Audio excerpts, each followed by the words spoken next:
Nous allons considérer une deuxième classification des équations aux dérivées partielles et nous portons cette fois notre attention sur une classe particulière de ces équations. C'est la famille des équations différentielles linéaires et du deuxième ordre.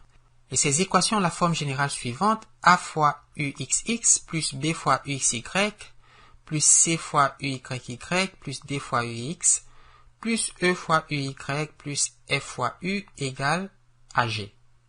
A, B, C, D, E, F et G sont des constantes ou des fonctions de x, y. Donc on peut avoir par exemple A égale à A de x, ou A égale à A de y, ou encore A égale à A de xy, ou le cas le plus simple, A est une constante. Alors, nous disons que cette équation aux dérivées partielles est du deuxième ordre.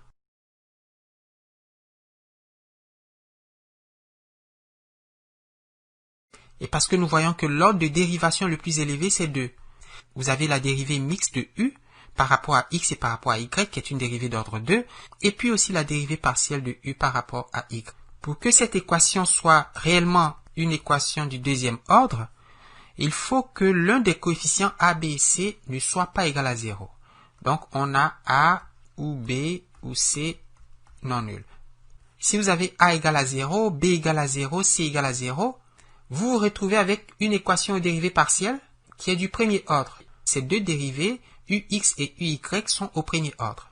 Pour classer ces équations aux dérivées partielles, nous allons introduire un indice qu'on va appeler delta, et qui va nous rappeler un certain discriminant qu'on a vu quand on était très jeune, quand on résolvait les équations du second degré au collège.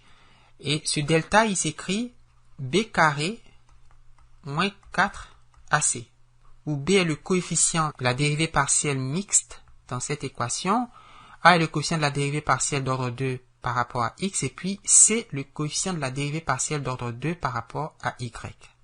Nous allons appeler équations différentielles aux dérivées partielles paraboliques les équations pour lesquelles le discriminant est égal à 0.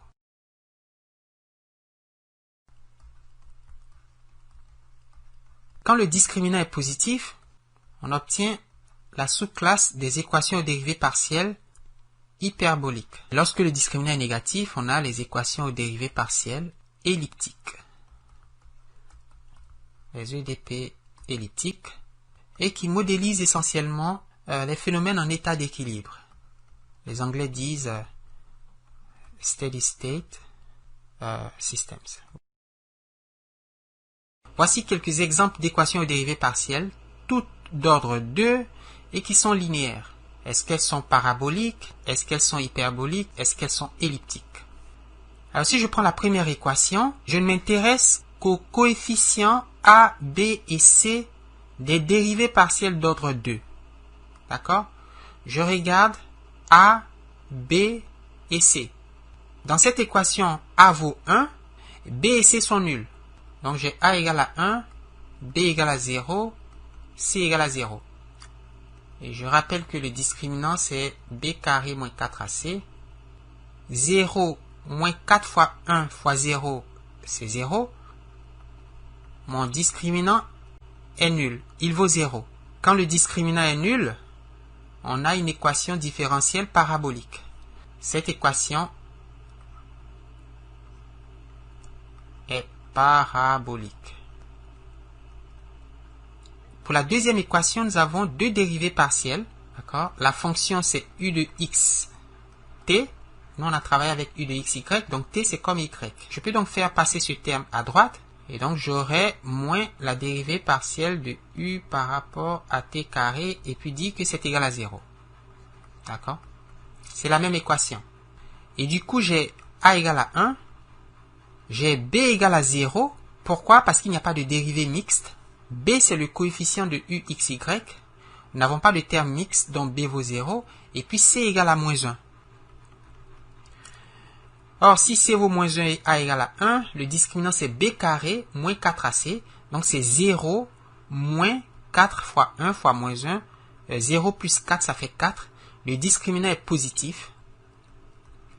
Et par conséquent, l'équation est hyperbolique. Cette équation aux dérivées partielles est hyperbolique. Alors pour cette équation, le discriminant c'est 0 moins 4 fois 1 fois 1. Donc 0 moins 4 ça fait moins 4. N'est-ce pas? Parce que b vaut 0. Il n'y a pas de dérivée mixte. Quand le discriminant est négatif, l'équation est elliptique. Nous avons ici une équation elliptique. Alors, cette équation est très intéressante parce que le coefficient de uxx est une variable. N'est-ce pas? Ce n'est pas une constante, c'est une variable. Si on calcule le discriminant, on a 0 moins 4 fois y fois 1. Donc le discriminant vaut moins 4y. Alors comment décider si delta est positif, négatif ou nul? Cela dépend des valeurs de y, de sorte que si y vaut 0, delta vaut 0, et l'équation devient alors parabolique. Donc pour y égale à 0, on a une équation parabolique. Lorsque y est positif, delta est négatif, n'est-ce pas? L'équation devient elliptique. Donc ici, on a une équation elliptique. Et finalement, lorsque y est négatif, eh bien le discriminant qui est moins 4y devient positif. Et on a une équation aux dérivées partielles hyperbolique. Et on voit donc que une équation aux dérivées partielles peut avoir plusieurs natures ou peut appartenir à plusieurs classes selon le type de classification que nous sommes donnés en fonction des valeurs possibles des variables. Et c'est toujours le cas lorsque les coefficients a, b et c sont des fonctions de x et y. On ne peut plus dire que l'équation est parabolique, est hyperbolique, est elliptique. Il faut procéder à une classification selon les valeurs de x et y.